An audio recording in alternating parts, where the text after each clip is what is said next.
How I ruined my childhood bully's life in 3 steps. I was a lonely kid growing up. Very lonely. It was mostly because I had a difficult home situation and no friends. My social skills were so poor that I had trouble connecting with other people, except for my grandparents and my dad. Being the lonely kid meant that I was often ignored or rejected by others. It never stopped. But there was one person that I disliked more than anyone else. We'll call her Holly. This girl lived across the street from me, and she always seemed to have a problem with me. Holly treated me like dirt. Here are a few examples. She would throw trash in our yard on a regular basis. She would tease my dog and make him bark all the time. She would also sit on her porch with her friends and mock me whenever I went outside. It went on for years.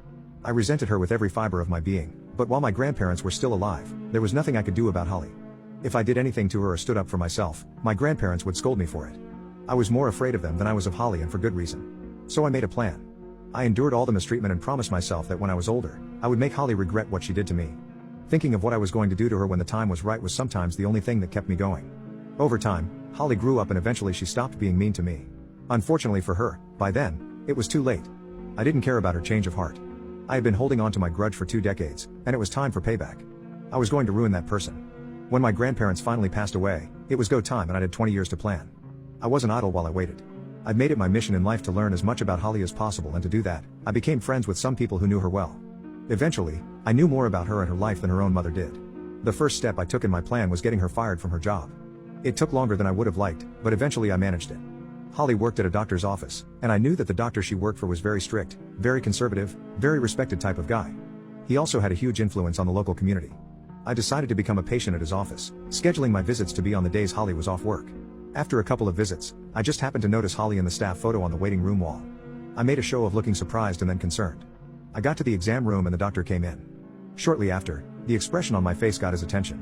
He asked me what was wrong. I told him that even though I didn't want to, as a concerned citizen, I couldn't keep my knowledge a secret and still sleep at night because I just couldn't let him risk his reputation by doing nothing. I had his full attention. Then I asked him, as one fellow citizen to another, not to tell anyone where he got the information I was about to give him. After he promised, I told him that I knew that Holly was stealing money from the office. He was absolutely shocked, and at first he didn't believe me. I told him that I understood his skepticism entirely, but it was easy enough to prove or disprove my information with an audit. If I was wrong, he lost nothing. If I was right, he was saving himself from trouble down the road. He finally agreed to audit her, and he audited everyone else too, so that it didn't look like Holly was the only target. See, I wasn't actually lying. Holly had a gambling problem, and I knew that because it was my dad she used to borrow money from. He'd been her loan shark since she was like 15. Her audit came back negative for money thefts. Oopsie. The doctor fired Holly on the spot when he saw the results of the audit report. Then he called to thank me for telling him what was going on. Before he hung up, he told me that I truly cared about the community. Phase 1 was now complete. You might think that losing a job is not a big deal, and she can just find another one, right? Wrong. Remember how I said that her boss had a very high reputation in our area? That man called every single hospital and doctor's office in the state personally. He wanted to make sure that none of them would hire Holly and risk losing money or trust for associating with her. Holly's field of study was all pertaining to the medical profession, so her education was rendered worthless because nobody would hire her. I wasn't done yet though. Not even close. She lost her job, and because she had no income, her car got taken away. She still had her family though. 2 kids and a fiancé. But who needs families, am I right? With the help of a good friend of mine, we befriended her fiancé online. My friend is nice, and she let me use pictures of her to prove that she was really real. She even got on Skype with him once. When he finally made the arrangements for a face-to-face meeting and booked a hotel room, I texted the screenshots of everything to Holly from a burner number. To say everything hit the fan would be an understatement. They broke up. The whole thing was a mess, and Holly was heartbroken. She had 2 kids, no job, and now no fiancé who could help her keep the family afloat. A normal person would have stopped then. Unfortunately, I am not normal, and I was going full scorched earth. I waited for 20 years. No way in hell was I going easy on her. Now it was time for phase 3. With her fiancé gone and no job, Holly was struggling badly. She needed money, and she needed it quickly before she and the kids got evicted. Gambling is a big problem in my area. It's high risk, but it's also fast money. So I started subtly mentioning Holly's situation among my more gambling addicted family. Eventually, one of my family's friends, who happened to be a casino owner, got in contact with Holly and offered her a load of cash to play at his casino. It was supposed to be a one-time thing. 2 days, and then done forever.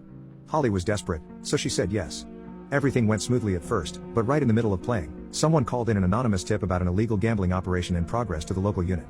They rolled up on Holly's casino at about 3 a.m. and caught everybody inside, including Holly red-handed. Watching her cry when they handcuffed her and put her in that police cruiser was one of the most gloriously satisfying moments of my life. She was in deep legal trouble. To make a bad situation even worse, most casinos where illegal gambling is discovered are shut down afterwards because they violate the law and regulations. It's also very costly and time-consuming to reopen them. It's up to the property owner to either pay the fines and fees or lose the license and business. A casino shutdown costs thousands of dollars. It would have cost more money to reopen it than the entire property was worth. So it got closed down with everything Holly owned still inside. You can't take things out of a casino because they're going to be confiscated as evidence or illegal property, and it can make you very sick, especially young children. Everything in the casino is usually counted as a loss.